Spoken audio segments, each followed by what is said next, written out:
Voda je gusta, stajača juha od trulog raslinja i prapovijesne tišine. Stojite u srcu močvare Likuala, mjestu gdje karta prestaje i noćne more počinju. Vlaga se ne lijepi samo za vašu kožu. Ona pritišće vašu dušu, teški, mokri pokrivač koji miriše na sumpor, vlažnu mahovinu i staru zemlju. Iznad vas krošnja je smaragdni kavez, toliko gust da je sunce udaljeno, blijedo sjećanje koje baca svijetu neprestani, mučni sumrak. Na ovom mjestu vrijeme se ne miče naprijed. Ono samo trune. Uče nas od trenutka kada možemo čitati da su divovi nestali. Govore nam da je prije 66 milijuna godina kozmički čekić pao s neba i izbrisao prošlost. Dinosauri su, govore nam, ništa više od kamena i prašine, izloženi u tihim, klimatiziranim muzejima kako bismo im se divili kroz staklo. Ali u najdubljim, najzagušljivijim kutovima bazena Konga, lokalno stanovništvo ne posjećuje muzeje. Mokele Mbembe du Konga. Zamislite da upravljate izdubljenim kanuom kroz vijugave, crne vene rijeke Likuala. Tišina ovdje nije prazna, ona je teška, pritišće vaše bubnjiće fizičkom težinom. To je tišina koju prekidaju samo ritmični mokri uron drvenog vesla i udaljeni, rugajući vrisak majmuna visoko u krošnjama. Zrak je toliko gust od vlage da se osjećate kao da udišete juhu, a miris je iskonski spoj trule vegetacije, mokre gline i drevne ustajalosti. Odjednom, voda ispred vas počinje bubriti. To nije val, to je pomicanje čiste neosporne mase. Rijeka se ne mreška samo, ona se diže.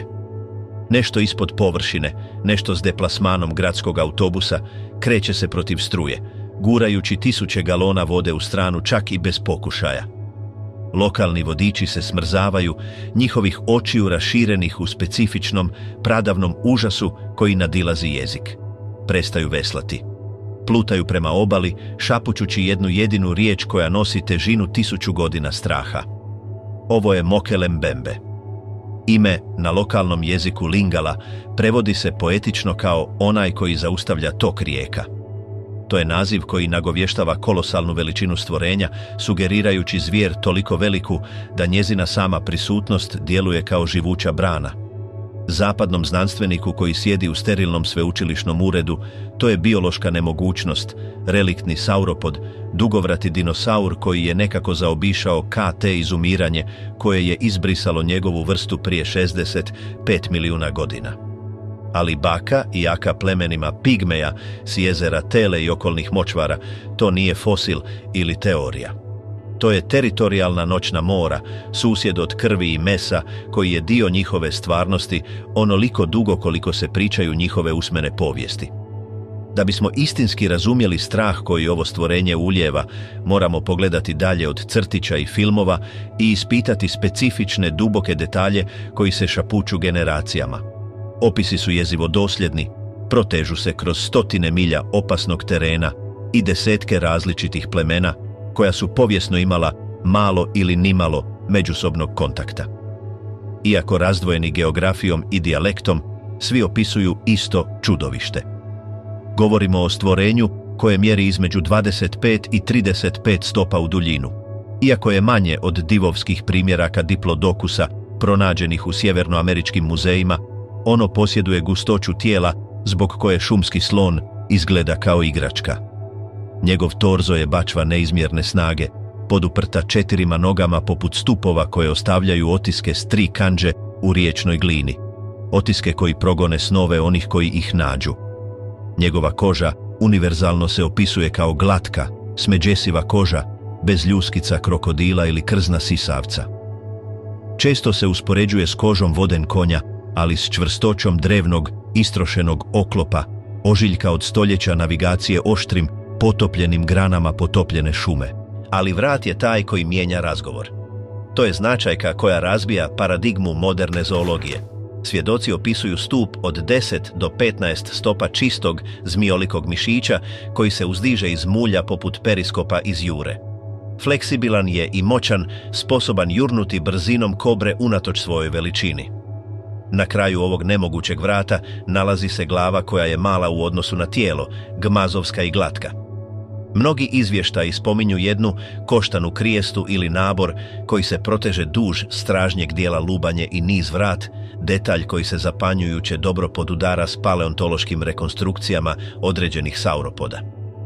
Za razliku od nježnih divova prikazanih u dječjim knjigama, Mokele Mbembe iz folklora je stvorenje goleme, eksplozivne agresije. Iako je strogo biljojed, kaže se da preferira plod malombo, slatku, sočnu nagradu džungle koja nalikuje jabuci, posjeduje narav zbog koje bi se grizli činio pitomim. Ovo je stvorenje koje ne eliminira zbog hrane, ono eliminira zbog dominacije, ono eliminira zbog tišine. Definirajuća karakteristika Mokele Mbembea je njegova iracionalna mržnja prema vodenkonju. U gotovo svakom vodenom putu u Africi, vodenkonj je kralj rijeke, smrtonosna životinja koja se nikome ne klanja. Ipak, u dubokim močvarama Likouale postoje prostrani potezi vode gdje su vodenkonji upadljivo odsutni. Lokalno stanovništvo kaže da je to zato što ih Mokele Mbembe ne tolerira. Ako vodenkonj zaluta u njegov dio rijeke, zvijer ne samo da grize, ona ga uništava. Poznato je da prevrće izdubljene kanue i una lajva sve što se usudi poremetiti njegov mir, često koristeći svoj masivni rep da razbije trupove čamaca prije nego što povuče putnike ispod. Ključno, ostatke ostavlja netaknutima. On ne želi vaše meso, on želi vašu odsutnost. Priče nisu bile dovoljne da zadrže vanjski svijet podalje. Privlačnost živućeg dinosaura je pjesma sirene koja se obraća najdubljim dijelovima ljudske mašte. I ubrzo je povijest ove zvijeri ispisana znojem, krvlju i groznicama izazvanim malarijom europskih istraživača. Prvi odjeci ove misterije stigli su na zapad 1776. kroz zapise francuskog misionara Abbea Lievena Bonaventure Proyarta, koji je detaljno opisao pronalazak tragova misteriozne zvijeri u bazenu Konga. Ali legenda je uistinu dobila oblik 1913. s kapetanom Ludwigom von Steinom Zulausnicom. Njemački časnik koji je nadzirao koloniju Kamerun, von Stein je bio čovjek logike i vojne preciznosti, nesklon maštarijama. Ipak, njegovi izvještaji dokumentirali su iskaze koji su ga sledili do kostiju. Katalogizirao je lokalne legende o zvijeri koja je živjela u podvodnim špiljama rijeke Sanga. Vidio je tragove koji ne bi trebali postojati, troprste kandže veličine tanjura utisnute 18 inča duboko u riječnu glinu, sugerirajući težinu koja je prkosila poznato fauna regije. Čuo je za stvorenje koje može navigirati najdubljim kanalima močvare s gracioznošću masivne jegulje, izranjajući samo da bi udahnulo ili uništilo. Von Steinov izvještaj mogao je odmah izazvati globalnu pomamu, ali svijet je ubrzo bio zahvaćen plamenom Prvog svjetskog rata. Datoteke su skupljale prašinu, a zvijer je ostavljena sama u mraku desetljećima. Tek 1980-ih potraga se pretvorila u znanstveni križarski rat. Ova era pripada dr. Royu McCallu, priznatom biologu sa sveučilišta u Chicagu.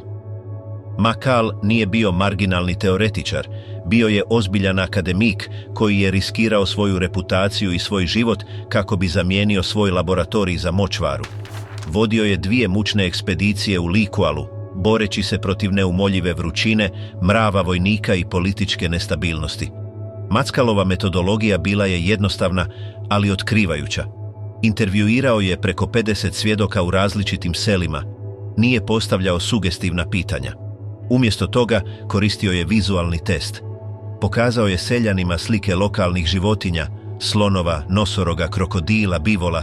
Svjedoci su kimali i točno ih imenovali.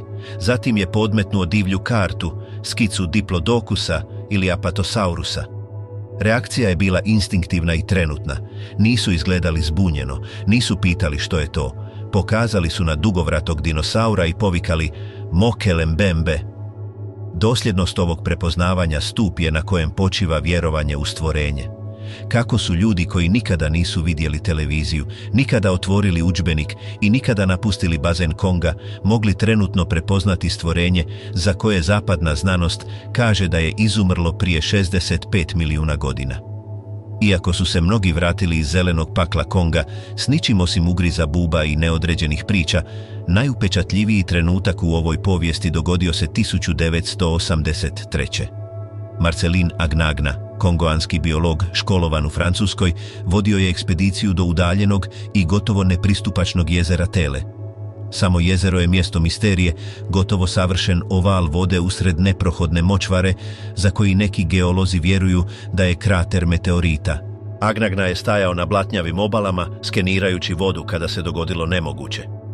Otprilike 300 metara dalje, staklasta površina jezera se razbila. 20 mučno dugih minuta, dugovrati titan mu je uzvraćao pogled.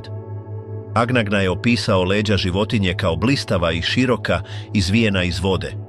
Vrat je držao visoko, gledajući uokolo s mirnim predatorskim samopouzdanjem, okrećući svoju malu glavu kako bi pregledao svoj domet.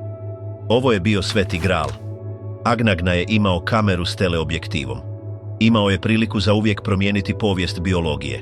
Ugazio je u plićak, srca koje je udaralo o rebra, adrenalina koji mu je preplavio sustav.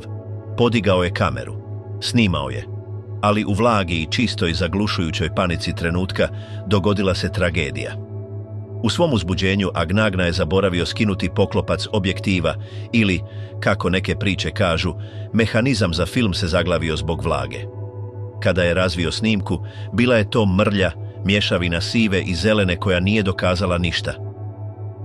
To je priča koja tragikomično naglašava neuhvatljivost zvijeri. Bila je tamo, vidio ju je obučeni biolog, a ipak ostaje duh. Je li to uistinu dinosaur? Skeptici tvrde da je to pogrešno identificiran slon koji pliva s podignutom surlom ili možda divovska kornjača mekog oklopa. Ali slon nema masivan rep koji djeluje kao kormilo. Kornjača nema vrat koji se uzdiže 10 stopa okomito iz vode. Odbaciti Mokele Mbembea znači podcijeniti geografiju Konga. Govorimo o močvari Likoala, području od 21.000 četvornih milja. To je regija veća od cijele države Švicarske, sastavljena od poplavljenih šuma, plutajućih otoka vegetacije i crne vode koja stvara krošnju nejasnoće. To je mjesto koje ostaje uvelike neistraženo modernom tehnologijom. U ovom kontekstu ideja o maloj rasplodnoj populaciji reliktnih sauropoda postaje manje poput mita, a više poput matematičke vjerojatnosti. Okoliš bazena Konga ostao je relativno stabilan milijunima godina. To je geološki bunker, sigurna soba u kojoj se klima nije promijenila dovoljno drastično da prisili na izumiranje. Ako je postojalo jedno mjesto na Zemlji gdje kreda nikada nije završila, gdje bi se populacija titana mogla povući i preživjeti kao duhovi u magli, to je ovdje, u tišini Likoale. Emelantouka, ubojica slonova.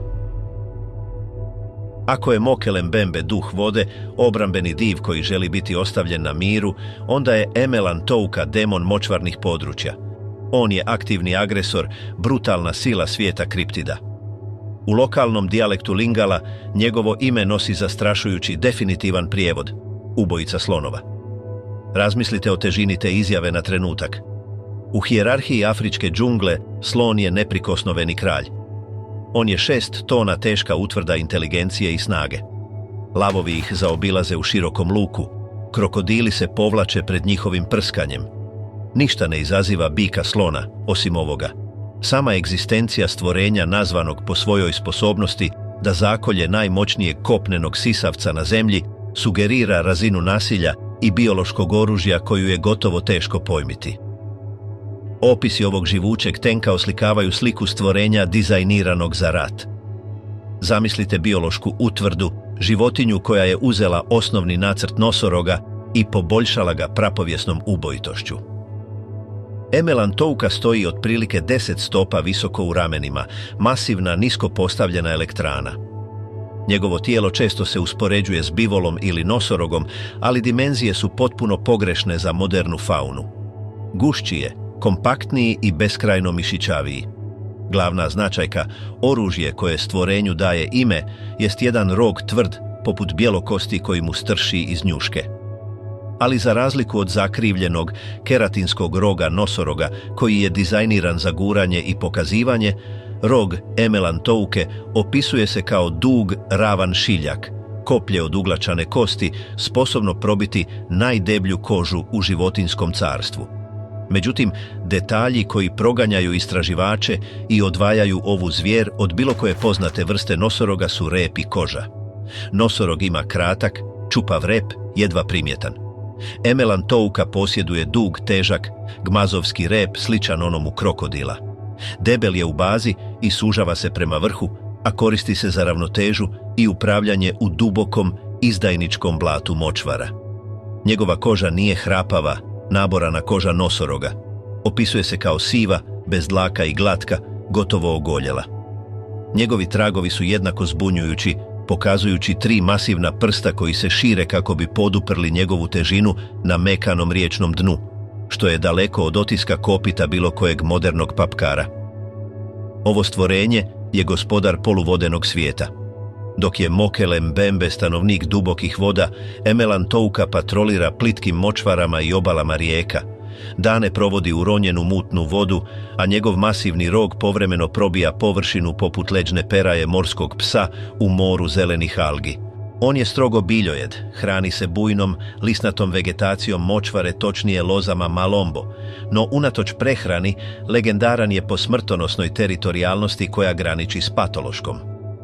Emelantouka ne tolerira konkurenciju za prostor. Priče o njegovim sukobima sa slonovima su zorno prikazane i dosljedne. Kaže se da postavlja zasjede slonovima na njihovim pojilištima ili u plitkim prijelazima.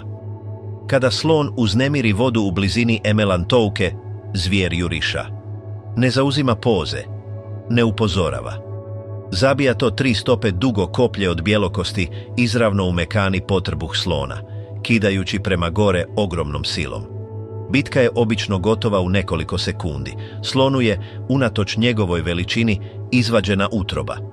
Ono što ovo ponašanje čini uistinu jezivim jest ono što slijedi. Emelantouka je vegetarijanac. On ne jede slona. On se ne hrani lešinom.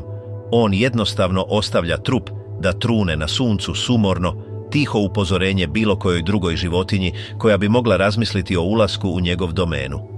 On eliminira isključivo kako bi održao svetost svog teritorija. Ovo ponašanje usadilo je dubok, strahopoštovanjem prožet strah u lokalna plemena. Dok bi mogli pokušati loviti vodenkonja ili čak malog slona, teritorij Emelantouke izbjegavaju pod svaku cijenu. Dokazi za ovo stvorenje nadilaze obične priče uz logorsku vatru. Oni su učvršćeni fizičkim artefaktima i susretima koji prkose objašnjenju već gotovo 1 stoljeće. Zapadni svijet prvi je ozbiljan uvid u ovu misteriju dobio 1954. kroz rad Luciena Blancua, neumornog čuvara divljači i inspektora u francuskoj ekvatorijalnoj Africi. Blancu je bio čovjek odgovoran za zaštitu faune u regiji, čovjek koji je poznavao svaku životinju u džungli. Ipak opisao je stvorenje u regiji Dongou Mataba, kojeg su se mještani bojali više nego lava, leoparda ili bivola. No, najopipljiviji dokaz stigao je desetljećima ranije, u priči koja je postala temelj legende o Emelantouki. Otprilike 1930. blizu rijeke Luapula, skupina plemenika nije samo vidjela zvijer.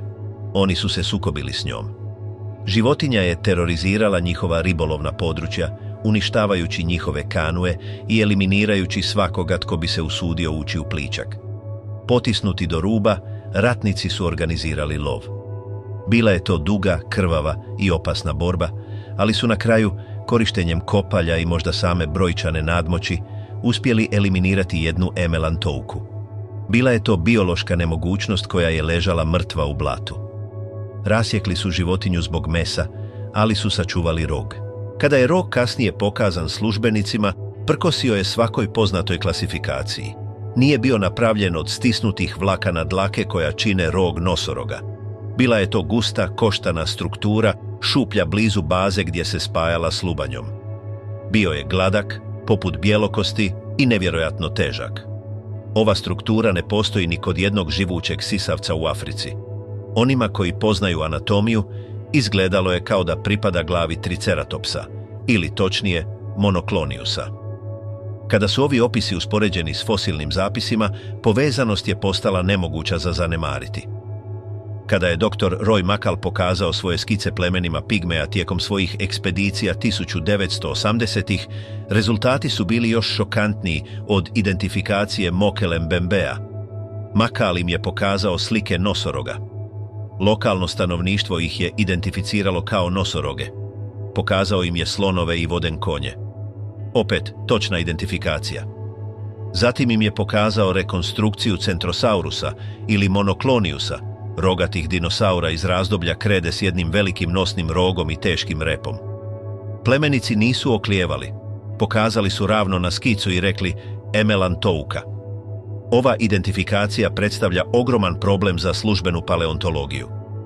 Fosilni zapisi nam govore da su ceratopsidi, rogati dinosauri, živjeli prvenstveno u Sjevernoj Americi i Aziji. Praktički nema fosilnih dokaza o njima u Africi. Sugerirati da populacija postoji u Kongu znači ponovno ispisati povijest pomicanja kontinenata i evolucije dinosaura. Međutim, protuargument je uvjerljiv u svojoj jednostavnosti. Fosilni zapis je nevjerojatno nepotpun. Pronašli smo možda 1% vrsta koje su ikada živjele.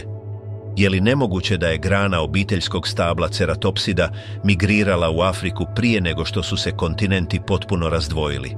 Ili možda, može li ovo biti slučaj konvergentne evolucije, drugačijeg gmaza, koji je razvio isti plan tijela jer je to najučinkovitiji dizajn za tenkolikog poluvodenog biljojeda?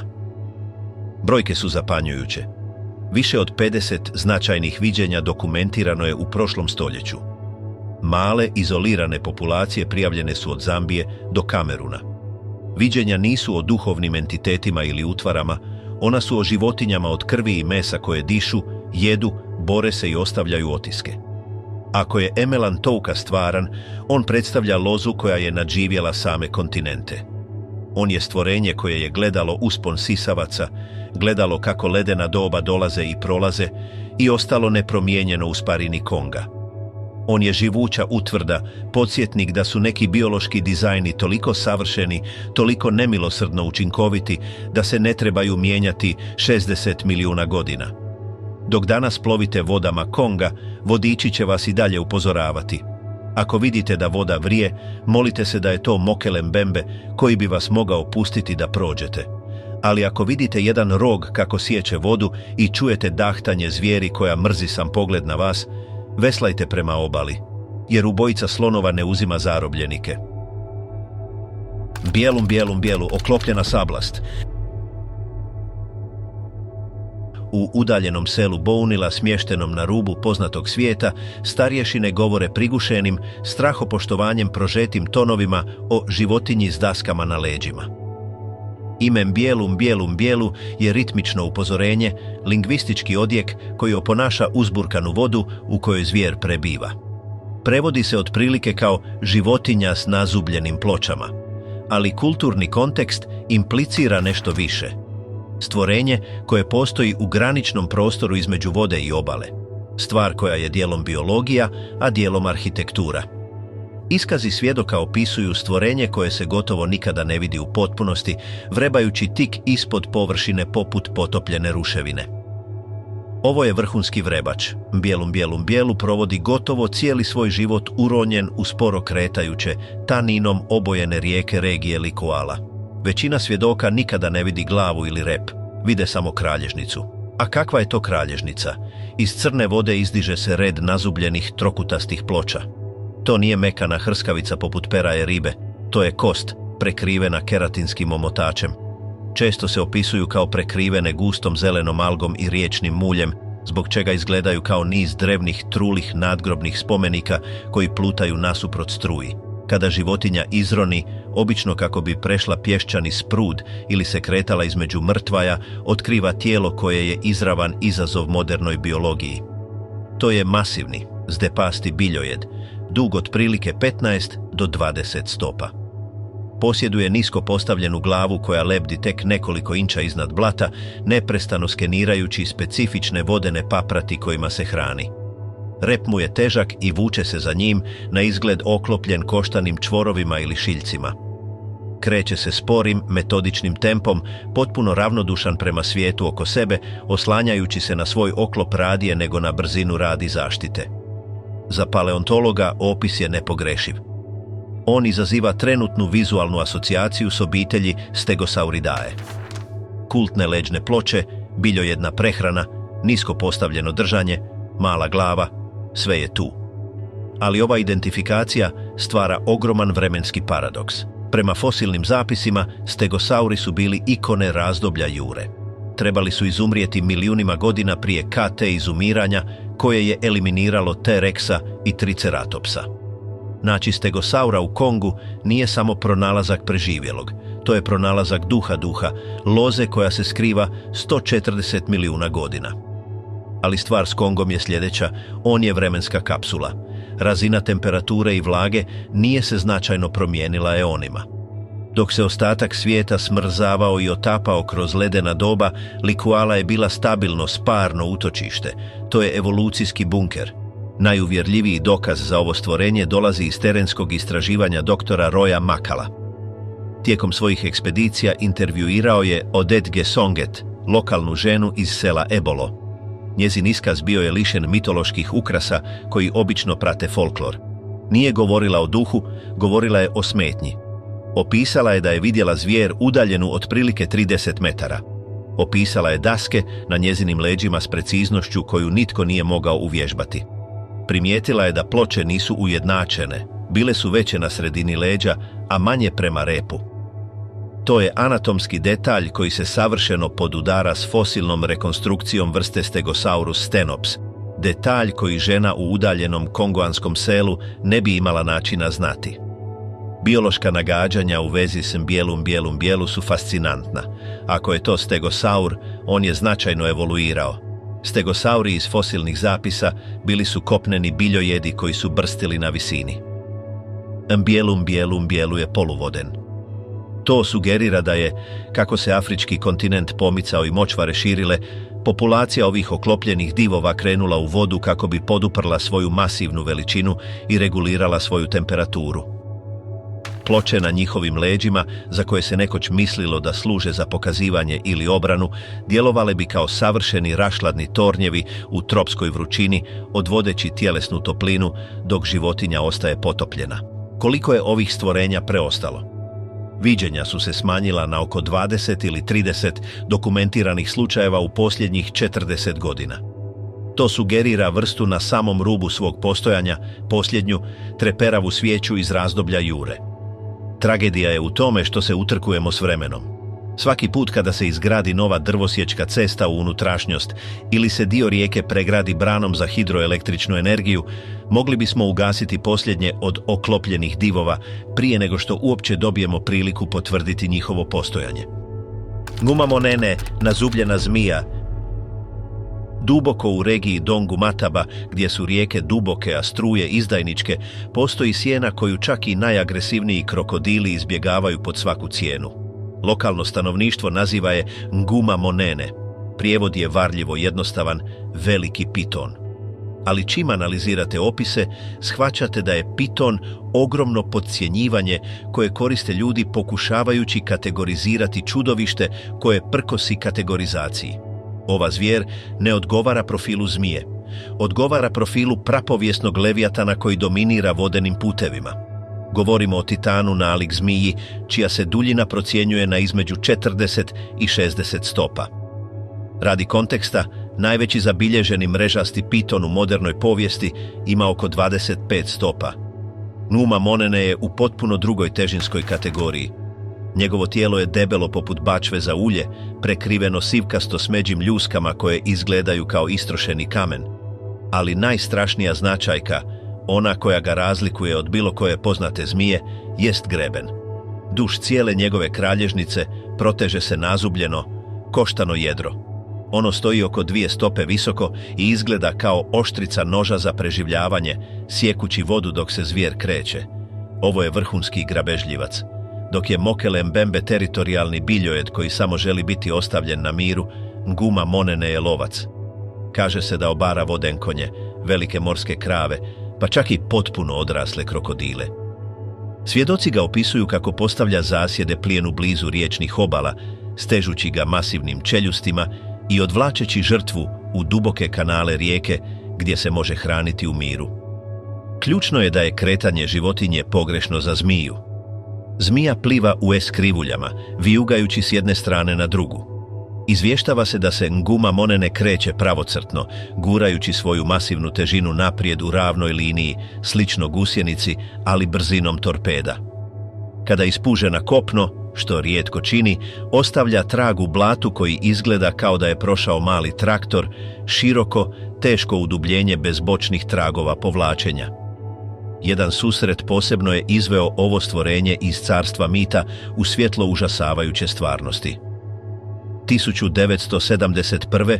pastor Joseph Ellis, američki misionar, imao je susret licem u lice s ovom noćnom morom. Putovao je motoriziranim izdubljenim kanuom na rijeci Mataba. Bio je Božji čovjek, nesklon pretjerivanju i dobro je poznavao lokalnu faunu. Vidio je nešto što se kreće blizu obale što nije mogao identificirati. Kako se približavao, stvorenje nije pobjeglo. Izašlo je iz vode. Ellis je procijenio vidljivi dio životinje na preko 30 stopa, s dugim repom koji je još uvijek bio potopljen. Opisao je boju kao sivkasto smeđu koja se savršeno stapa s blatom, ali oči su mu bile privučene leđima. Opisao je nazubljeni greben kao da je poput pile ili niz dijamanata. Gledao je, smrznut od užasa, dok je zvijer polako navigirala blatnom obalom i nestala u visokoj slonovskoj travi, proizvodeći zvuk poput drobljenja raslinja koji se mogao čuti minutama nakon što je iščezla. Dakle, što to gledamo? Ime Veliki piton vjerojatno je pogrešan naziv temeljen na obliku njegova tijela. Anatomija upućuje na nešto mnogo drevnije i mnogo opasnije. Nazubljeno jedro i poluvodena priroda snažno sugeriraju vezu sa spinosauridima. Točnije, odgovara profilu spinosaurusa, vodenog teropoda s jedrom na leđima koji je zapravo bio veći od T-Rexa. Znamo da je spinosaurus živio u sjevernoj Africi. Znamo da je bio prilagođen plivanju, s gustim kostima i repom nalik veslu. Dok je fosilni spinosaurus imao masivno, istaknuto jedro koje je služilo za pokazivanje, Nguma Mone ne bi mogao biti specijalizirani potomak. U uskim, vijugavim vodenim putevima džungle Konga, jedro od 6 stopa bilo bi teret, zapinjući za nisko viseće grane. Evolucija je možda odabrala niži, nazubljeniji greben, bolji za kamuflažu, bolji za manevriranje, ali zadržavajući prednosti termoregulacije. Ova teorija transformira Nguma Monenea iz velike zmije u preživjelog vodenog dinosaura. On je vrhunski grabežljivac iz zasjede, podsjetnik da u crnim vodama džungle nikada niste na vrhu hranidbenog lanca. Viđenja su rijetka, samo 3 ili 4 velika izvještaja u posljednjih 50 godina, ali su duboka. Opisuju stvorenje koje nije samo dio okoliša, ono je njegov gospodar. U svijetu u kojem još uvijek otkrivamo nove vrste kitova i divovskih lignji, je li tako teško povjerovati da se vodeni grabežljivac od 50 stopa skriva u milijunima hektara neistraženih afričkih riječnih sustava? Sada napuštamo zagušljivu vlagu močvara. Selimo se na čvrsto tlo, savane, crvene pustinje i slane ravnice. Ovdje čudovišta nemaju luksuz mutne vode da ih sakrije. Moraju se osloniti na agresiju, brzinu i samu prostranost divljine kako bi ostali neotkriveni. Ovo su kopneni titani, stvorenja koja sugeriraju da doba dinosaura nikada nije uistinu završilo na kontinentima juga. Ngubo, ratnik savan. Naše putovanje vodi nas na sjever, iz bazena Konga prema visokoj travi i pržećem suncu savane u Kamerunu. Ovo je zemlja lavova, slonova i leoparda, klasične afričke megafaune. Ali postoji još jedan igrač na terenu, onaj kojeg se lokalni pigmeji boje više nego bilo koje mačke. Zovu ga Ngoubo. Za razliku od nježnih divova ravnica, ovo stvorenje je građeno za bitku. Ngoubo je manji od emelantouke koji obitava u močvari, otprilike veličine masivnog vola ili malog nosoroga, ali je građen za čistu, nerazrijeđenu borbu. To je četveronožna zvijer s ljuskavom kožom i teškim koštanim naborom oko vrata. Ali definirajuća značajka je naoružanje. Kaže se da Ngoubo ima 6 zasebnih rogova koji strše iz njegova nabora, zajedno s parom manjih rogova na njušci. Ovo je stvorenje intenzivne agresije. Posjeduje narav zbog koje nosorog izgleda poslušno. Poznato je da juriša na bikove slonove ne iz straha, već iz teritorijalne pakosti. Svjedoci opisuju kako Ngoubo spušta glavu, pokazujući krunu od rogova i potiskuje kljove slonova natrag šokantnom silom. koristi svoj prirodni arsenal da probode i otjera divove sa svojih pašnjaka. To je stvorenje otvorene savane, ali ga outsideri rijetko viđaju jer je nevjerojatno neuhvatljivo, povlačeći se u gusto grmlje i vapnenačke špilje regije na prvi znak ljudske prisutnosti. Veza između ove agresivne zvijeri i drevnih rogatih dinosaura učvršćena je tijekom istraživačke ekspedicije na prijelazu tisućljeća. Kada su istraživači William Gibbons i John Wetzel putovali u Kamerun 2000. godine, sa sobom su donijeli terenski vodič s ilustracijama dinosaura. Razgovarali su sa starješinama pigmeja, ljudima koji su cijeli život proveli u divljini i poznavali svaku životinju po njezinoj silueti. Kada su okrenuli stranicu na Stiracosaurusa, ceratopsidnog dinosaura, karakterističnog po bodljikavom naboru, starješine su ih zaustavile. Nisu samo prepoznali životinju, počeli su opisivati njezino ponašanje, njezinu prehranu gomoljima i korijenjem te njezine teritorijalne bitke sa slonovima. Identificirali su ga kao Ngouboua. Ovaj test vizualnog prepoznavanja je zlatni standard kriptozoologije. Ne možete lažirati trenutnu iskru prepoznavanja u očima lovca koji vidi životinju koju poznaje. Ngoubou predstavlja biološku zagonetku. Ako je to ceratopsid, on je živi dokaz da je loza dinosaura migrirala u Afriku i evoluirala kako bi preživjela u promjenjivom krajoliku. Međutim, rijetkost viđenja sugerira populaciju u slobodnom padu. Neki istraživači vjeruju da Ngoubou nestaje, sa samo nekoliko desetaka preostalih jedinki u najudaljenijim kutovima savane.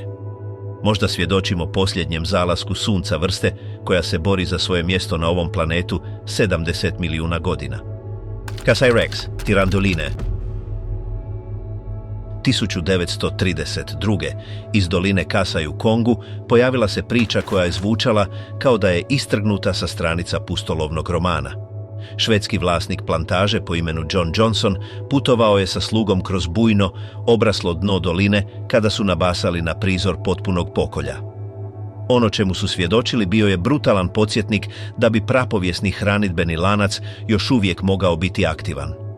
Vidjeli su nosoroga, 2 tone tešku zvijer od mišića i roga, kojeg je potpuno komadao grabežljivac koji ne bi trebao postojati.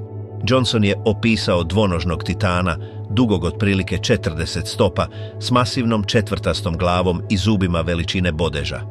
Stvorenje je bilo obojano u duboku, zagasito crvenu boju sasušene krvi, što mu je omogućavalo da se stopi s crvenkastim sjenama dna doline u sumrak.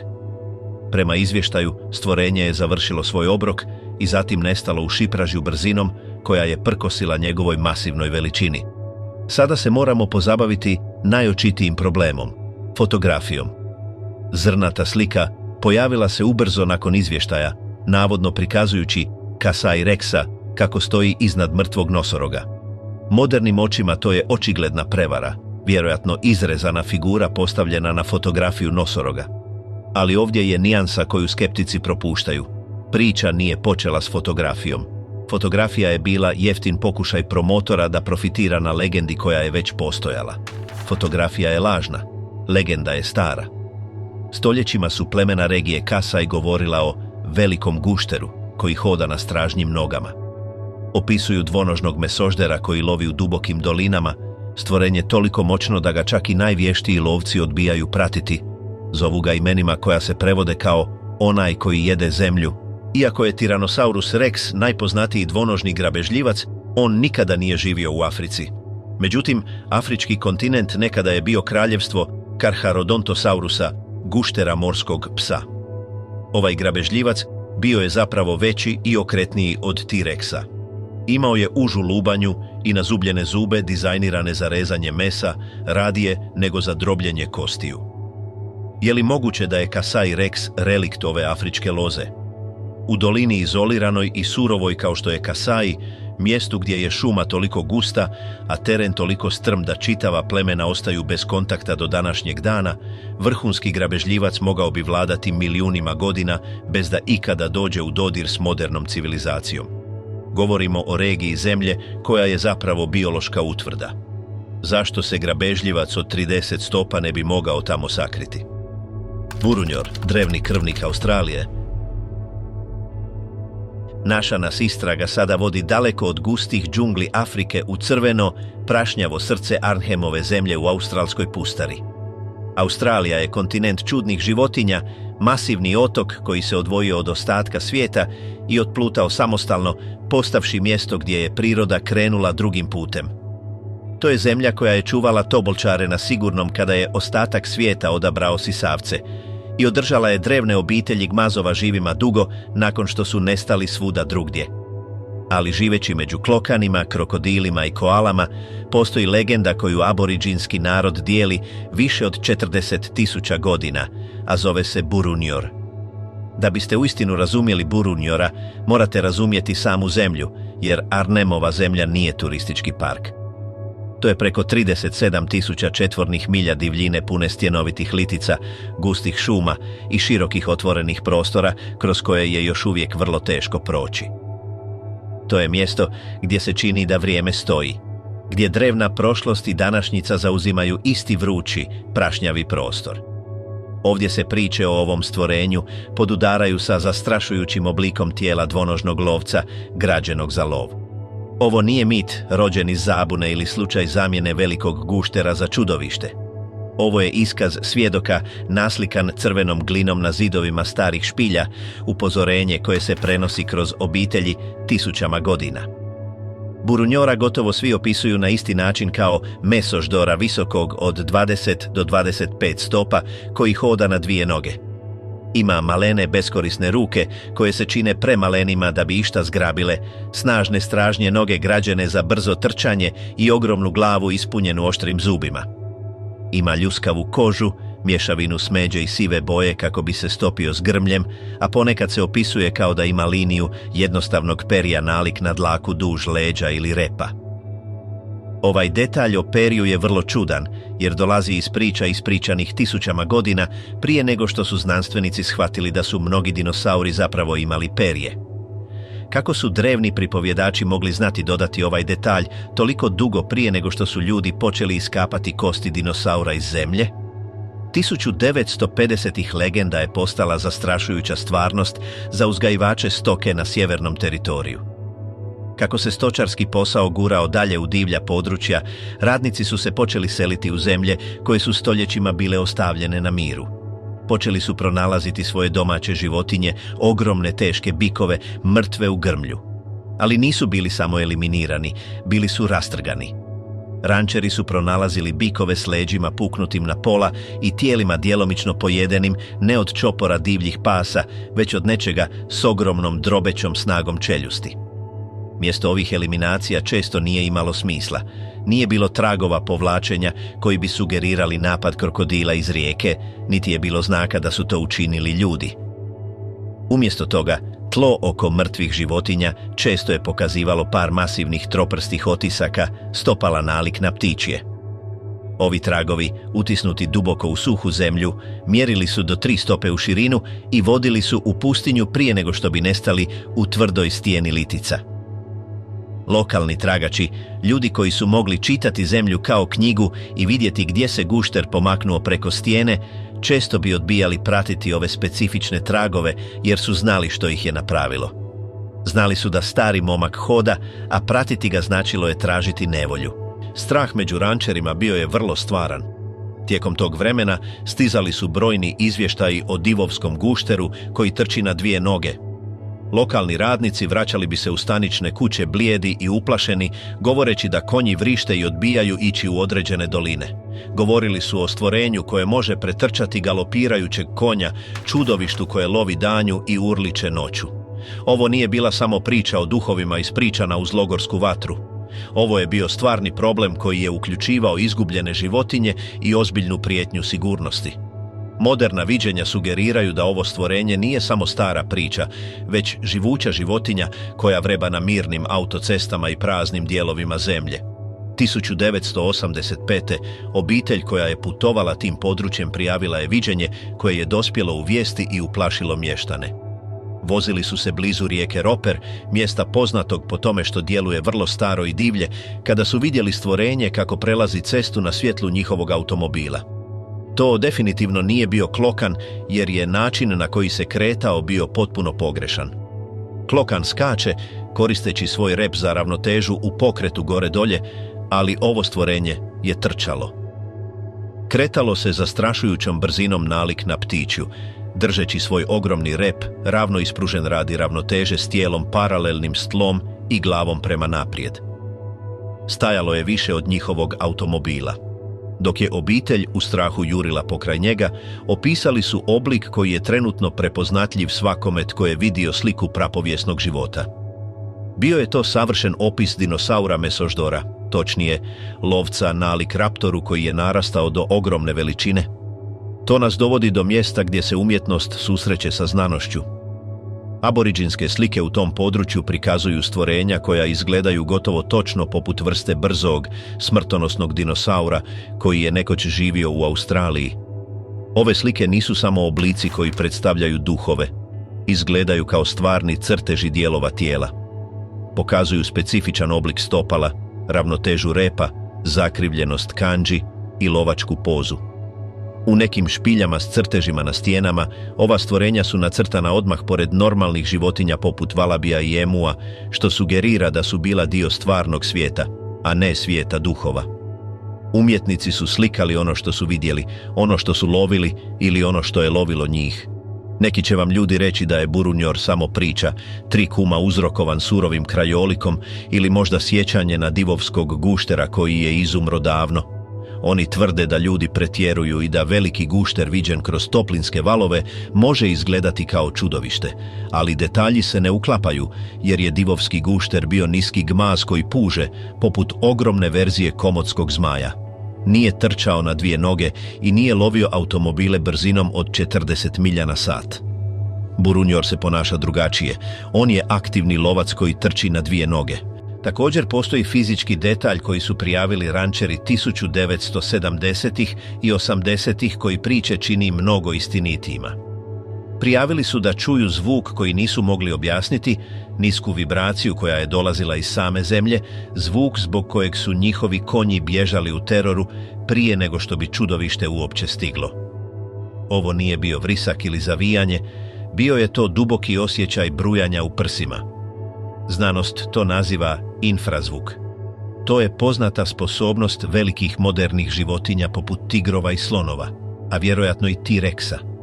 Ovi niski zvučni valovi mogu putovati na velike udaljenosti kroz tlo i koriste se za omamljivanje plijena ili razgovor s drugim životinjama daleko.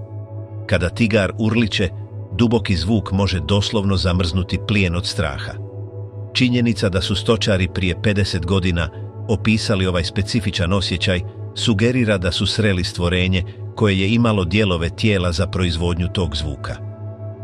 Može li Burunjor danas koristiti istu drevnu metodu za lov? Preživljavanje takvog stvorenja u Australiji nije tako nemoguće kao što zvuči.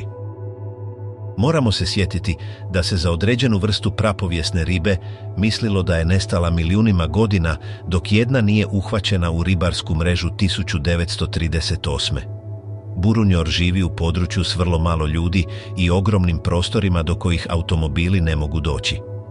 Surove zemlje sjevernog teritorija imaju špilje, doline i vodena mjesta koja ljudi rijetko posjećuju.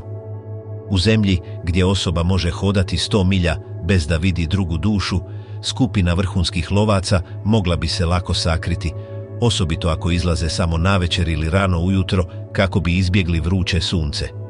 Ostaje nam zastrašujuća slika. Imamo priče najstarije kulture na zemlji. Imamo fizičke dokaze mrtve stoke koji se ne mogu objasniti normalnim životinjama. Imamo iskaze svjedoka od policajaca, rančera i turista koji sežu desetljećima unatrag i opisuju točno isto stvorenje. I imamo mogućnost da je ovaj kontinent oduvijek bio sigurno mjesto za čudne i drevne stvari. Burunjor je više od priče uz logorsku vatru. On je upitnik koji visi nad australskom pustarom. Dok sjedimo u svojim udobnim domovima, uvjereni da smo mapirali cijeli svijet i imenovali svaku životinju, nešto masivno kreće se kroz grmlje Arnhemove zemlje. Ono promatra iz sjena stjenovitih litica, njegova troprsta stopala ostavljaju otiske u crvenoj prašini koje će vjetar otpuhati do jutra. To je podsjetnik da je svijet još uvijek divlji i da neka čudovišta ne žive samo u prošlosti, ona su tamo vani, upravo sada, čekajući da sunce zađe. Crvena prašina se slaže, duboko brujanje kreće se kroz zemlju i burunjor počinje svoj lov. Čudovište iz Arice, tihi trkač. Pustinja Atakama u Čileu. Ovo nije obična pustinja, to je najsuše mjesto na planetu. Ovdje postoje područja gdje kap kiše nije pala 4 stoljeća. To je krajolik soli, tišine i sunčeve svjetlosti, toliko silovite da se čini kao da vas želi izbrisati iz postojanja. Ali 2004. godine tišina Atacame prekinuta je nečim što znanost ne može objasniti. Zamislite sebe kako se vozite panameričkom autocestom u 3 sata ujutro. Izolacija je apsolutna. Vaša svjetla su jedini nož koji siječe tamu. Odjednom vidite sijene koje se kreću neljudskom brzinom. To nije pas, to nije noj. Obitelj Abet de la Torre Diaz i nekoliko drugih vojnih osoba koje su se vozile tim dijelom ceste nikada neće zaboraviti ono što su vidjeli, čopor stvorenja koji okružuje njihovo vozilo. Opisali su ih kao dvonožne dinosaure, visoke gotovo 7 stopa, sa sivom ljuskavom kožom i držanjem koje podsjeća na klokana, ali s licem grabežljivca. To nisu bili glomazni divovi poput Kasa i Reksa. To su bili vitki, okretni lovci. Ovo je čudovište iz Arice. To nije utvara, to je trkač. Kaže se da se ova stvorenja kreću u malim čoporima, koristeći svoje snažne stražnje noge kako bi prešla milje slanih ravnica u nekoliko minuta. Svjedoci govore o zastrašujućoj okretnosti, sposobnosti preskakanja prepreka koju nijedan moderni sisavac ne posjeduje. Kada se usporedi s fosilnim zapisima, anatomija ovih stvorenja sugerira lozu inteligentnih grabežljivaca koji love u čoporu. Ako pogledate udžbenik paleontologije, opis čudovišta iz Arice gotovo se savršeno uklapa u Dromaeosaurida, obitelj koja uključuje velociraptora. Oni su društveni lovci, brzi i iznimno inteligentni. U pustinji gdje je hrana oskudna, grabežljivac koji može prijeći ogromne udaljenosti bez napora i koji lovi u skupini imao bi golemu evolucijsku prednost. Kako preživljavaju na najsušem mjestu na zemlji? Neki istraživači sugeriraju da se hrane morskim životom na napuštenim obalama ili pticama selicama, koristeći ogromnu mrežu slanih špilja kao zaklon od pržećeg sunca. Atacama je toliko prostrana i toliko prazna da biste mogli sakriti vojsku ovih trkača i nikada ih ne pronaći. Oni su vrhunski preživjeli, prilagođeni svijetu koji ih želi mrtve. Oni su podsjetnik da nas čak i na najnegostoljubivijim mjestima na zemlji promatraju oči koje trepću od početka vremena. Muhuru, oklopljeni tenk rascjepa, iz suhih slanih ravnica čileanske pustinje letimo preko oceana u sparno srce velike rasjedne doline u Keniji. Ovo se često naziva kolijevkom čovječanstva, samim tlom na kojem su naši preci učinili svoje prve uspravne korake prije milijuna godina. Ali prema prigušenim iskazima misionara i pričama koje lokalna plemena pričaju oko svojih vatri, mi nismo jedini koji polažu pravo na ovaj divlji teritorij. Rutinsko putovanje kroz džunglu pretvorilo se u prapovijesni susret za dvoje posvećenih misionara koji su mislili da poznaju opasnosti divljine. Zamislite Kala i Marion Bombay, par koji je posvetio svoje živote radu u džungli i koji je bio naviknut na surove ceste i vrućinu. 1963. vozili su se kroz udaljeno zamršeno područje Kenije, vrstu mjesta gdje karte prestaju biti korisne. Dok su zaobilazili zavoj, nabasali su na prepreku koja ih je ostavila paraliziranima od šoka. Na rubu ceste odmarala se masivna životinja. Bila je duga gotovo 13 stopa i promatrala ih je očima koje nisu pokazivale strah. Jednostavno je nije bilo briga što su oni tamo. To nije bio nosorog, niti je bio bivol. Bila je prekrivena debelim koštanim pločama, izgledajući poput živućeg ratnog tenka napravljenog od mesa i kostiju. Imala je težak, nisko viseći rep koji je završavao velikim koštanim buzdovanom, a niz oštrih trokutastih krijesta protezao se niz njezina leđa poput zubaca pile. Nazvali su je Muhuru.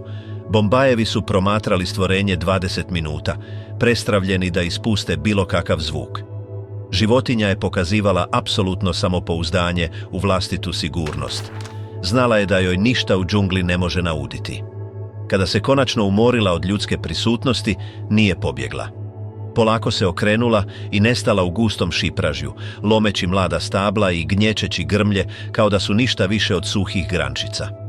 Ovo stvorenje predstavlja živuću utvrdu, dizajn tijela toliko savršen da je odbio izumrijeti. Za znanstvenika koji proučava fosile, opis muhurua nije misterija. To je savršena slika ankilosaurusa. To su bili vitezovi svijeta dinosaura, zaštićeni teškim oklopom kroz koji čak ni T-Rex nije mogao lako probiti. Trebali su nestati prije 66 milijuna godina kada je udario asteroid. Ali Rasjedna dolina je posebno mjesto. Puna je vulkana i dubokih pomičnih dolina, puna je toplih špilja i izoliranih šuma koje su ostale nepromijenjene eonima. Je li moguće da je biljojed s teškim oklopom preživio ovdje? Muhuru ne treba brzinu da bi preživio, treba mu samo njegov oklop i njegov smrtonosni rep. U svijetu lavova i leoparda ništa ne može progristi leđa ankilosaurusa. On je preživjeli, utvrda od kosti, koja je odlučila ignorirati prolazak vremena. Kajaimunu, gospodar Kosa. Sada plovimo do gustih, zelenih otoka Papue Nove Gvineje, točnije do surovog otoka Nove Britanije. Ovo je jedno od najdivljijih i najmanje istraženih mjesta preostalih na našem planetu. Ovdje je tlo toliko neravno, a džungla toliko gusta da je jedini način kretanja pješice ili veslanjem kanua duž obale. I upravo ovdje, u ovom izgubljenom svijetu, živi Kajaimunu. Svjedoci opisuju stvorenje koje briše granicu između kopna i mora, diva koji se hrani u visokim krošnjama drveća i pliva u dubokim oceanskim vodama.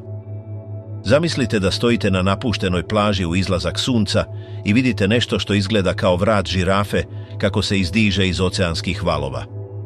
Kajaimunu je opisan kao dvonožno stvorenje koje stoji 20 stopa visoko, s dugim, elegantnim vratom. Ali ima značajku koja ledi krv svakome tko je vidi. Njegove ruke završavaju oštrim kandžama koje su duge 3 stope, zakrivljene poput oštrica kose kosca smrti. Svjedoci poput istraživača Briana Irvina proveli su godine prikupljajući priče seljana koji su vidjeli ovo stvorenje. Opisuju ga kako jede lišće na vrhovima najviših stabala i, što je najiznenađujuće, kako pliva između otoka s glavom podignutom visoko iznad vode. Kaže se da Kajaimunu koristi svoje zastrašujuće kandže ne kako bi eliminirao druge životinje, već kako bi povukao teške grane pune plodova i lišća, djelujući poput divovskog vrtlara džungle. Ovaj neobičan oblik tijela upućuje na jednog od najčudnijih dinosaura u povijesti, onog kojeg je priroda očito zaboravila izbrisati. Opis se točno podudara s Terizinosaurusom. To je bio jedan od najčudnijih dinosaura koji su ikada hodali zemljom. Imao je najduže kandže u povijesti životinjskog carstva, ali je bio miroljubivi biljojed. Vidjeti takvu životinju u 21. stoljeću bilo bi poput viđenja duha, ali na otocima Papue, gdje ima obilje hrane i vrlo malo ljudi, Kajaimunu je mogao pronaći savršeno sigurno mjesto. To je mjesto gdje njegove divovske kandže nisu oružje rata, već alati za preživljavanje u zaboravljenom raju. Kongamato, razbijač čamaca. Vraćamo se na afrički kontinent, duboko u močvare Džiundu u Zambiji. Ovdje vam voda nije prijatelj. Tamna je, stajača i puna insekata koji grizu, krokodila i stvorenja koje vlada zrakom uz potpunu kontrolu. Lokalno stanovništvo naziva ga Kongamato. Ime nije samo naziv, to je upozorenje. Na njihovom jeziku to se prevodi kao onaj koji razbija čamce. Putnici u ovim močvarama suočavaju se s prijetnjom s neba koja udara brzinom i silinom noćne more koja je oživjela. Zamislite da veslate svojim malim kanuom niz uski vodeni kanal. Sunce zalazi, a gusta magla počinje se dizati iz močvare. Odjednom čujete pucanje drva i ogromna sjena zaklanja preostalu svjetlost. Kongamato nije ptica. On nema perje. Njegova krila su napravljena od glatke, crvenkaste kože, rastežući se do širine od gotovo 23 stope. Njegov kljun je pun oštrih zuba i završava čvrstim šiljkom koji može probiti izravno kroz drvo splavi. 1923. istraživač Frank Meland zapisao je teror koji je ovo stvorenje uzrokovalo. Seljani su mu pokazali crteže životinje i on ju je odmah prepoznao kao pterodaktila. To nije bila samo pretpostavka, bilo je to točno podudaranje. Kongamato je poznat po tome što je iznimno zloban. Kaže se da napada sve što se kreće na njegovom teritoriju, obrušavajući se s visokog drveća brzinom koja vam ne ostavlja vremena za uzvraćanje udarca. Činjenica da bi ovaj leteći grabežljivac još uvijek mogao postojati izaziva sve što mislimo da znamo o izumiranju. Znanost kaže da su leteći gmazovi izumrli prije milijuna godina jer se nisu mogli natjecati s pticama. Ali u močvarama Zambije, gdje je teško vidjeti i gdje je drveće gusto, tiha jedrilica sa zubima imala bi ogromnu prednost nad bilo kojom modernom pticom. Kongamato je podsjetnik da je, prije nego što su ljudi zavladali zemljom, nešto mnogo mračnije vladalo zrakom, a u močvarama Jundu čini se da nikada nisu predali svoju krunu. Ropen, svjetleći demon Umboja. Ponovno prelazimo ocean do otoka Umboj u Papui i Novoj Gvineji. Ovdje misterija poprima zaokret koji djeluje gotovo nadprirodno. Lokalno stanovništvo govori o Ropenu, letećem demonu koji ne samo da lovi u mraku, već sa sobom donosi vlastitu svjetlost. Susreti s ovim stvorenjem opisuju užarenog grabežljivca koji noćno nebo pretvara u vlastito privatno lovište. Zamislite da ste u džungli u ponoć. Toliko je mračno da ne možete vidjeti vlastite ruke ispred lica. Odjednom vidite blijedu svjetlost, zelenkasto-žuti sjaj, kako se nečujno kreće kroz krošnje drveća. To nije dron i to nije avion. To je Ropen. Svjedoci opisuju letećeg gmazova s dugim repom koji završava u obliku romba, a koji svijetli iznutra dok leti. Istraživači poput Jonathana Whitcomba proveli su godine zapisujući ova viđenja. Ropen je noćni ribolovac koji pretražuje ocean u potrazi za hranom. Ali također se kaže da ima mnogo jezovitiju prehranu, ponekad kopajući po grobovima kako bi jeo ono što je ostalo iza njih. To je stvorenje koje se čini kao da je izašlo izravno iz horor filma, ali za ljude koji žive na Umboju, ono je stvarno kao i samo more. Ova čudna sposobnost sjajenja sugerira trik za preživljavanje koji koristi svjetlost kao oružje u potpunom mraku. Oblik Ropena, dugi rep s vrhom u obliku romba, kljun pun zuba, kožasta krila, savršeno odgovara Rhamphorhynchusu, letećem gmazu iz razdoblja Jure. Užarena svjetlost mogla bi biti način privlačenja znatiželjnih riba na površinu vode u mrkloj noći Pacifika. Ako je Ropen stvaran, on predstavlja obitelj životinja koja je naučila koristiti svjetlost za lov u svijetu sjena. On je duh Jure, koji svijetli u mraku naše današnjice. Olitjev, šapat špilja. U planinama Asumbo u Kamerunu postoji mjesto gdje džungla ustupa mjesto oštrom na zubljenom kamenu. Ovdje duboko u pukotinama zemlje nalaze se špiljski sustavi toliko duboki i mračni da se zrak unutra osjeća kao da je zarobljen 1000 godina. Ovo je dio svijeta koji su karte zaboravile. Vertikalni krajolik magle i odjekujućeg kamena. I upravo ovdje, u dišućem mraku planina, Olitijau pronalazi svoj dom. Priče iz lokalnih sela nisu o duhovima ili utvarama. One su o fizičkoj životinji, stvorenju od krvi i mesa koje vlada noćnim nebom. Zovu ga demon špilja, ali strah koji ulijeva vrlo je stvaran. Mještani kažu da Olitijau izlazi samo kada je mjesec skriven gustim oblacima. Kreće se u potpunoj tišini, sjena koja klizi preko rijeke, a njegova prisutnost poznata je samo po iznenadnom škljocaju čeljusti ili naletu vjetra s njegovih masivnih krila. Godinama su ove priče odbacivane kao folklor, samo strašne priče kojima se djeca drže blizu vatre noću. Ali zastrašujući susret jednog čovjeka u 1930-ima otkrio je grabežljivca koji vlada podzemnim svijetom s užasavajućom vještinom. 1932. stručnjak za prirodu i poznati istraživač Ivan Sanderson vodio je ekspediciju u srce planina Asumbo. Sanderson je bio čovjek kojeg nije bilo lako uplašiti. Putovao je po cijelom svijetu i vidio životinje o kojima većina ljudi samo sanja. Bio je tamo kako bi proučavao neobičan životinjski svijet regije, točnije šišmiše koji su živjeli uz brze planinske rijeke. Jedne večeri Sanderson je gazio kroz rijeku do struka u hladnoj vodi. Sunce je upravo zašlo, a sumrak je pretvarao svijet u sivo i sjenovito. Bio je usredotočen na svoj rad, čekajući da šišmiši izrone. Odjednom njegov je suputnik ispustio krik čistog užasa i zaronio pod vodu. Sanderson je pogledao gore, a ono što je vidio zauvijek mu je promijenilo život. Stvorenje veličine surog orla, ali s licem demona i kožom gmaza, obrušilo se ravno na njega. Nije mahalo krilima poput ptice, klizilo je poput zmaja, sjekući zrak smrtonosnim ciljem. Sanderson se bacio u vodu kako bi izbjegao napad.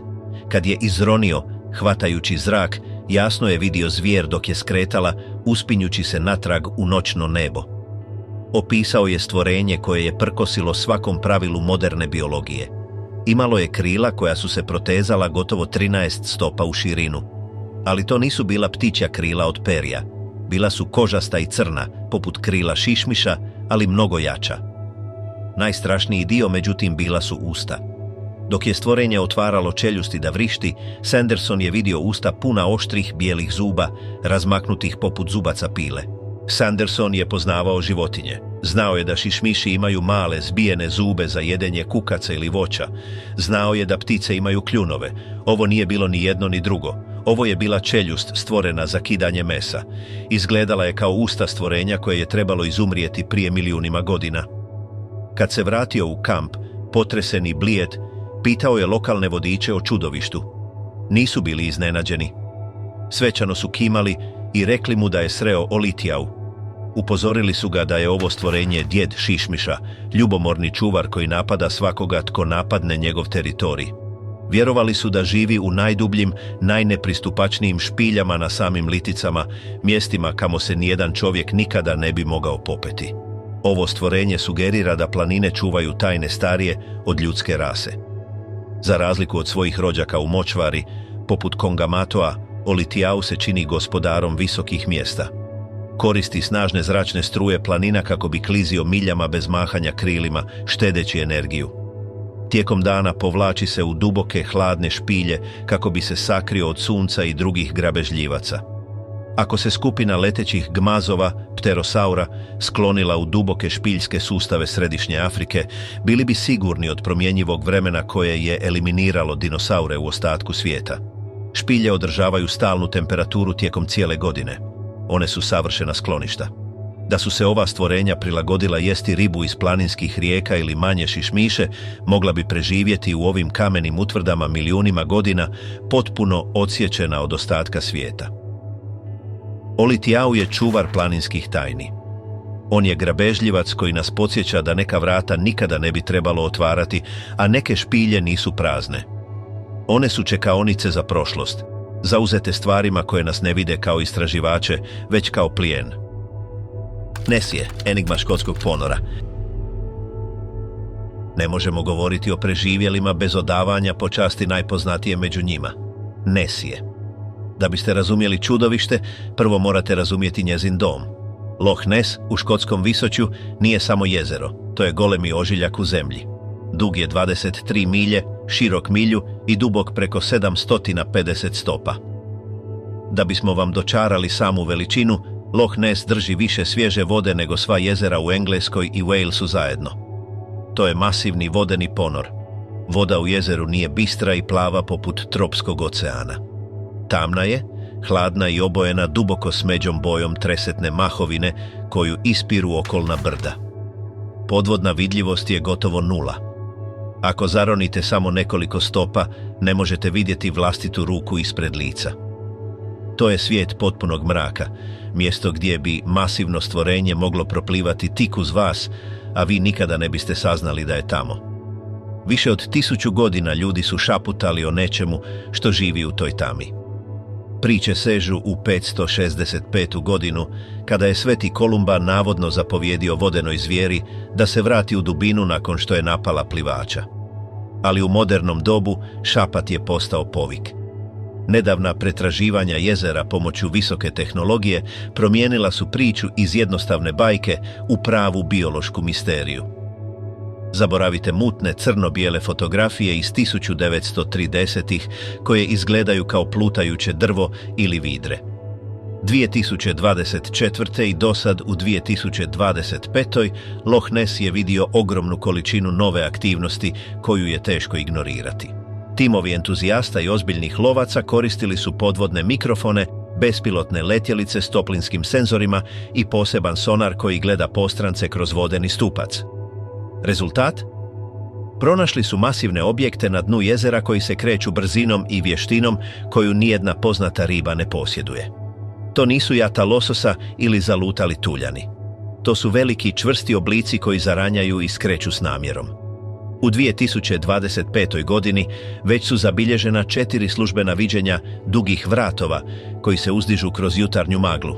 Jedan svjedok, lokalni ribar koji je proveo život na vodi, opisao je sivu grbu boje škriljevca koja je probila površinu, nakon čega je uslijedio vrat koji se podigao 6 stopa u zrak. Rekao je da se voda slijevala s njegove kože koja je izgledala hrapavo i kvrgavo, poput kože slona, a ne poput ribljih ljuski. Klasičan opis, 10 stopa dug vrat, masivno tijelo s 4 peraje u obliku romba i kratak rep izgleda točno poput pleziosaura. To su bili morski gmazovi koji su vladali oceanima, dok su dinosauri vladali kopnom. Bili su to zmajevi dubina, okretni plivači koji su koristili svoje 4 peraje kako bi letjeli pod vodom. Ali kako bi morsko stvorenje završilo zarobljeno u slatkovodnom jezeru u Škotskoj? Teorija sugerira geološku zamku. Prije 1000 godina, na kraju posljednjeg ledenog doba, razine mora bile su više i Loch Ness je bio povezan s otvorenim oceanom. Bio je to zaljev koji je vrvio životom. Kako su se masivni ledenjaci topili, težina leda skinuta je s kopna.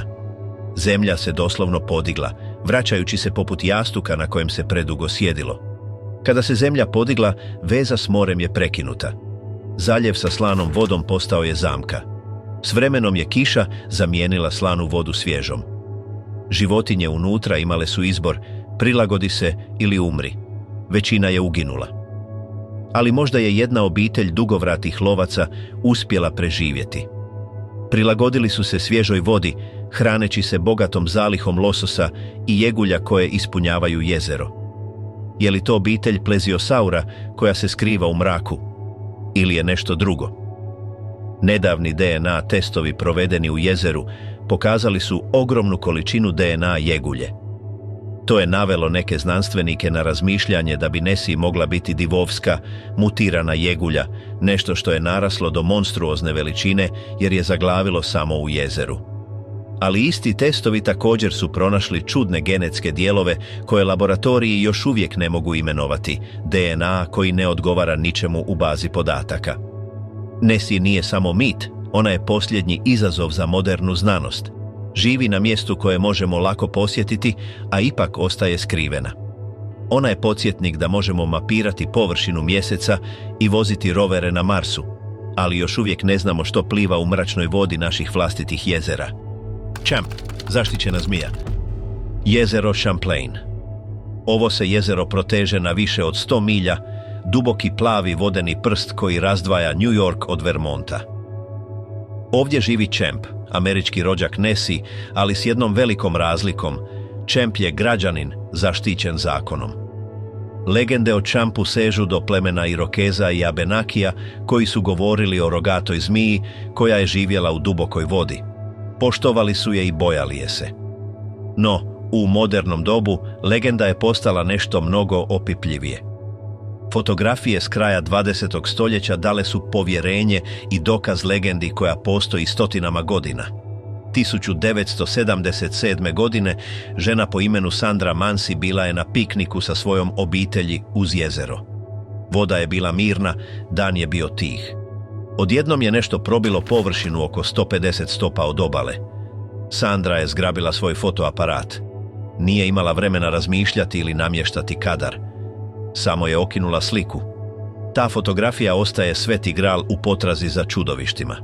Jasno prikazuje masivni, tamni objekt koji se izdiže iz vode. Možete vidjeti dugi, debeli vrat i zakrivljena leđa, što izgleda kao prapovjesni gmaz koji izranja kako bi udahnuo zrak. Stručnjaci su desetljećima proučavali fotografiju Mansi. Provjeravali su valove, osvjetljenje i negative. Zaključili su da fotografija nije bila mijenjana. Nema valova od čamaca, nema plutajućih debala koja izgledaju kao životinje. To je čvrst, živući objekt. Način na koji se voda istiskuje oko vrata sugerira tešku, moćnu životinju koja gura odozdo. Od tada je zabilježeno preko 600 viđenja. Champ se opisuje drugačije od Nessie. Dok se Nessie često viđa s vratom koji strši ravno uvis, Champ se opisuje kao stvorenje dugo između 20 i 50 stopa, s glavom koja pomalo podsjeća na konjsku ili zmijsku i tijelom koje se kreće gore dolje u valovima. Ovo kretanje je ključno. Gmazovi se obično kreću s jedne strane na drugu, poput zmije ili guštera. Sisavci se kreću gore dolje, poput dupina ili vidre. To je navelo neke istraživače na pomisao da Champ uopće nije dinosaur. Misle da bi on mogao biti Basilosaurus. Basilosaurus je bio primitivni drevni kit. Za razliku od modernih kitova, imao je dugo tijelo nalik zmiji i malu glavu punu oštrih zuba.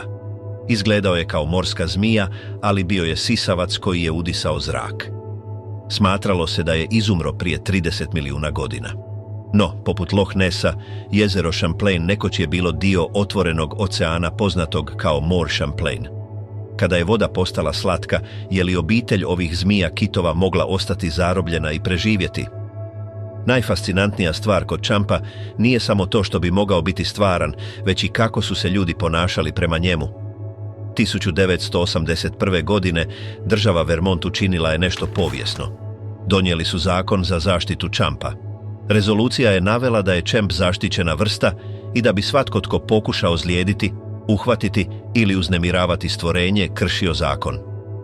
Država New York ubrzo je slijedila s sličnim zaštitama.